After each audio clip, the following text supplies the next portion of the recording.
The government is still licking its wounds from the fight over the welfare reform bill, and already backbenchers are massing around the next battleground issue. This time it's a planned shake-up of SEND, Special Educational Needs and Disabilities Provision. You've got to feel for the Education Secretary Bridget Phillipson. Today is supposed to be a rare day of positive news, as the Education Secretary announces a plan for a new Best Start scheme, undoing the disastrous Tory decision to scrap Sure Start and providing early years support for thousands of children and their families. But apparently emboldened by their success in forcing a U-turn on welfare reforms, Labour backbenchers have another cause célèbre: defending SEND provision against rumoured cuts. Well, first of all, because you wrote today's Morning Call newsletter on this issue, can you bring us up to speed on what's actually happening and what's not happening? Yeah, so it's Monday morning, so let's get comfortable and have an argument about how much money the government could get out of disabled children. Because that, that's a recipe for a chatty bonhomie, isn't it? So the point I made in this morning's Morning Call email is that, you have this system that is a lot like the welfare system, sort of extremely expensive. It's costing, I think, around 11 billion a year, which has increased a lot in recent years. And the number of children who are on these healthcare plans, which we'll talk about in a minute, the detail of them has risen very steeply. It's gone up by 71% from 2018 to 2024. And I think there are about 650,000 kids on these plans now. And it's a kind of becoming a sort of unsustainable expense, unsustainable in the words of the Institute for Fiscal Studies, which is not the ultimate arbiter of government finances, but people like me often quote it as if it is. So you've got this very, very expensive system, and nothing has yet been announced about how it's actually going to be reformed, but there is a white paper coming out in the autumn. So lots of backbenchers are already making the point that this could be another, sort of a repeat of what's just happened with welfare spending, where you have this very expensive system, but the government, it ends up being framed as austerity being applied to this system rather than the system that isn't working being reformed. And in this case, this is actually an attempt to sort of, I guess, deal with certainly the new sort of new Sure Start or Best Start, as they're calling it now, is an attempt to deal with the consequences of austerity, because it's about reimposing that golden rule of public spending, which is to spend the money before you have to, right? Mm-hmm. Spend the money in order to not spend the money. And Sure Start was fantastic at that. And the kind of part of the reason that you have such a problem with spending on SEND, the system now, is that you have such a lack of the sort of early years intervention that you used to have through the Sure Start scheme. So it's already queuing up, and it's that white paper will come out probably in October, so around the time of the budget. So you're gearing up for another fight over whether or not more money can be saved from a system that is arguably not working particularly well. But at a time when the government's finances are extremely constrained, and as we saw last week, if the fight goes wrong and the Chancellor starts crying and people start speculating over whether or not she's going to be sacked, then the bond market starts to puke a little bit and everyone gets very frightened. Yeah, well, thanks, Will. Thanks for giving that overview. And I think the whispers are that the government wants to limit the eligibility for these education, health and care plans, the EHCPs that you were just mentioning, that are extremely expensive for councils. I think half of councils are warning about bankruptcy now because of special needs spending. And it's another one of those weird things where you wouldn't necessarily think local authorities were the main source of spending on special needs children, but that's sort of how the tax system and education is set up. So I think that's what's got MPs concerned, because coupled with that is the sort of honey with the vinegar, which is to improve mainstream provision in state schools. So Hannah, I think you're probably a bit more sympathetic with what the government wants to do than what the backbenchers are concerned about. I am, because like with welfare reform, it is SEND provision and welfare provision are very, very expensive, as Will has said, but they are also utterly broken systems. And I don't think there's disagreement about that. And both are very complicated. You just mentioned council spending there. I don't think this is some malicious motive of the government to take away funding from children that desperately need extra help in their schooling. It really isn't. It's looking at a system which has got, yes, a lot more expensive in a very quick amount of time, but also it doesn't actually seem to be working for that very many people either. I mean, I know families from my private life who have struggled for years to try and get their children a plan, an education, health and care plan, an EHCP. It's stressful, it's upsetting, and takes years of battle, which no parent really wants to do. They just want their kid to be getting the best education they can and to be supported.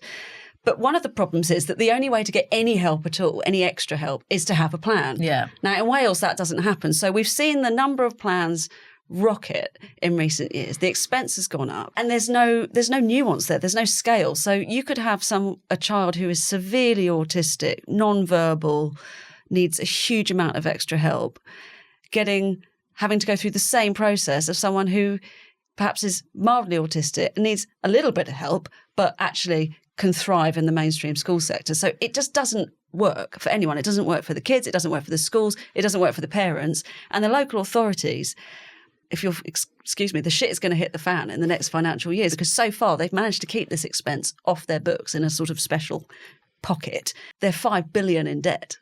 And there's been lots of reporting from colleagues across the media about how many local authorities could go bust as we go into the next year. But doesn't this issue just expose sort of the limitations of provision in secondary schools, Pippa? Because there's been so many cuts to teaching staff even, but especially to teaching assistant staff and support staff, extracurricular, in-school tuition, all of these things that benefit SEND children.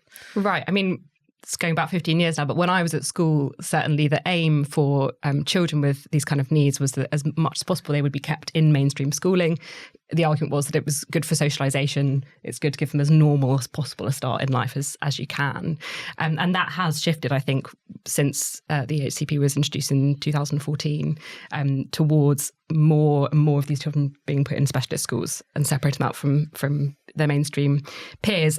To sort of put this cost in context, so the government funding for a pupil in a state school who doesn't have an EHCP is about £8,000 a year per child, around there.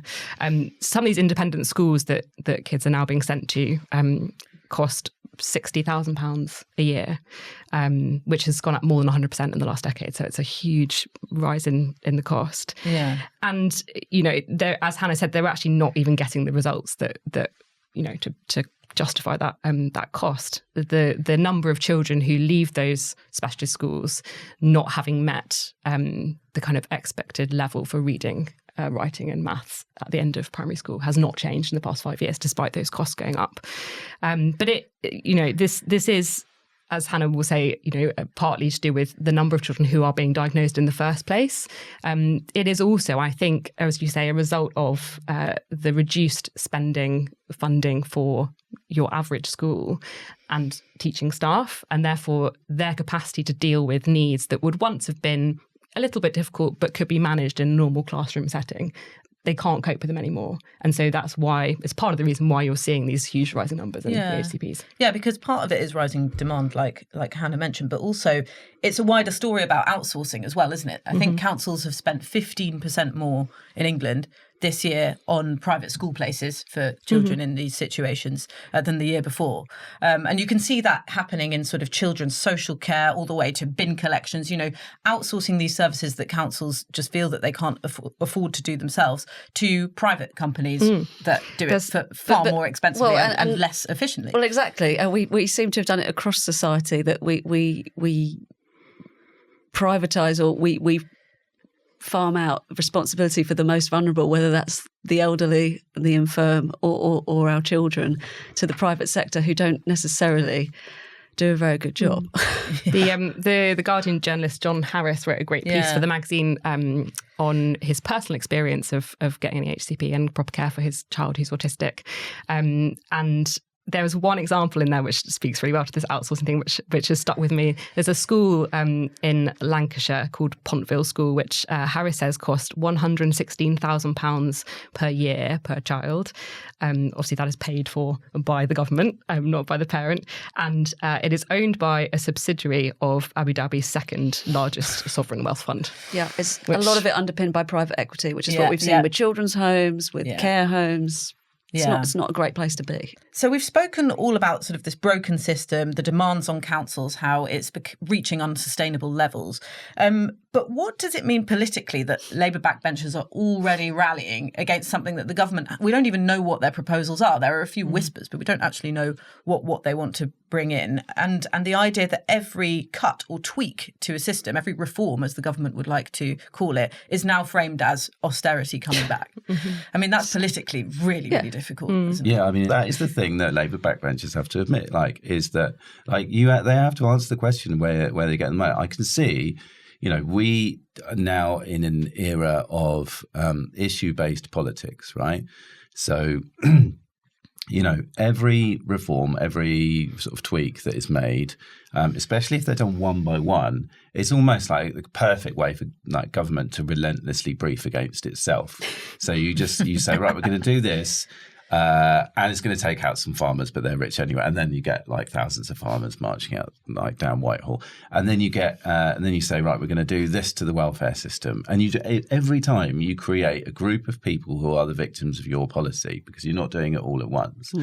And that's a new group of people that, will all bring the same very justified worries to their MP in their constituency surgeries. And then, the same, it's a very clear set of stuff for papers to report on and to talk about on TV. And then you get, then there's more chance of a U-turn with each new thing. And then there's more chance of that, financial markets will say, well, I'm not sure about that U-turn, actually. And then, it's whereas, doing things individually is perhaps not the greatest idea when you need wholesale reform of many systems at once. Fundamentally, as I recently argued, the tax system, where, and that's the thing, Labour MPs have to admit, where are you going to get the money from? If you're not going to do this, and you're not going to do welfare, and you want to remove the 2-child benefit cap, and you don't want to do get rid of agricultural property relief, and you don't want to do the winter fuel allowance being tested, where are you going to get the money? I think they need to live in the world as it is rather than the world as they'd like it to be. And it's just so unfortunate, this briefing, and just not taking a step back and letting the government make the case for change before attacking it. Because as I said before, this system does not work. Now, already they're saying, they're speculating on something that's not even been announced. And yes, it's very, very expensive, and some of it might be about cutting, but it also doesn't work. So to go out there on the attack before there are any details is just so self-defeating. And I do feel particularly for the Department for Education, because here they have a really potentially great policy being announced, this Best Start. As Will's already said, Sure Start was an amazing success. And in part it links, because if you can sort of help children much earlier on in their lives, then maybe they won't need the HCPs later. But it's been completely overshadowed by this poor discipline on the Labour backbenchers. Well, can I just step in and defend the Labour MPs for a second? Because, it isn't actually that something is coming down the line that they haven't even read the detail of. It's that it's happening now, and it's been happening over the past 10 years. So many MPs will hear from constituents day after day who have either lost their provision or aren't receiving the provision that they need. So I've interviewed families so many times in the councils that I've reported from that have gone bankrupt. Thurrock is an example that sticks in my mind. Parents crying down the phone because suddenly the taxi that would take their disabled child to and from school has been cut, and they then have to leave their job in order to do the transportation themselves. It is a huge impact. Yeah, the system doesn't work. So it needs changing. I don't disagree the system doesn't work, but Labour MPs are getting these stories day after day from their constituents, and they can only defend their constituents' It's not coming from nowhere. Yeah. For them. Where's the money going to come from, though? If you don't allow anything to be cut, what do we do? This, it feels to me, again, like that problem is a problem of money, obviously, but it's also a problem of Labour failing to tell the big picture story, right? 100%. You know, this is the second time that Bridget Phillipson has been the subject of a big media furore like this. The first time obviously was over the schools bill back in December, January. At that point, they really failed, I think, to explain why they were wanting to make the changes to academy powers they were proposing. And lots of the coverage was asking, well, what problem is she trying to solve with this? This, in some ways, should be straightforward because, you know, this is a problem that demonstrably needs to be solved. And in a way, it's actually, I don't think, the Department for Education's problem, it's Rachel Reeves' problem. But I mean, but like Hannah said, if you don't end up changing anything, then, you know, who are you politically? Are you the Labour Party? If you are conserving the status quo, you know, it's another party's job to do that, right? Yeah. Just raise tax, some of the Labour MPs would say. Just raise tax.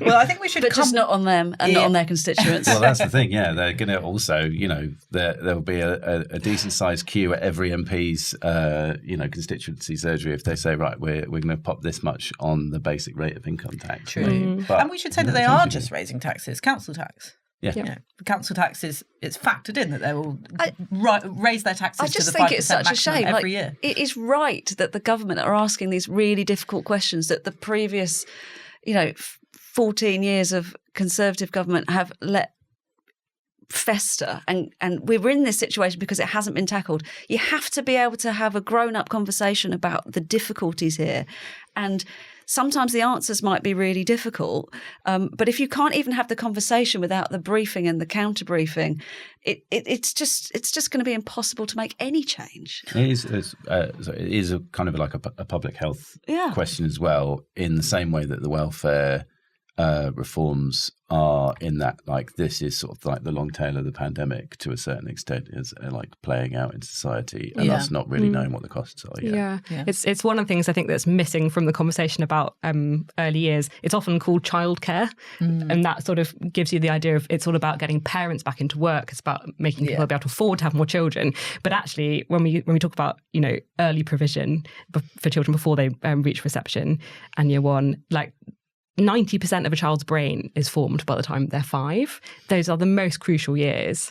And, you know, you're right, this should be a really good story this week because that is what the government is trying to come out ahead of.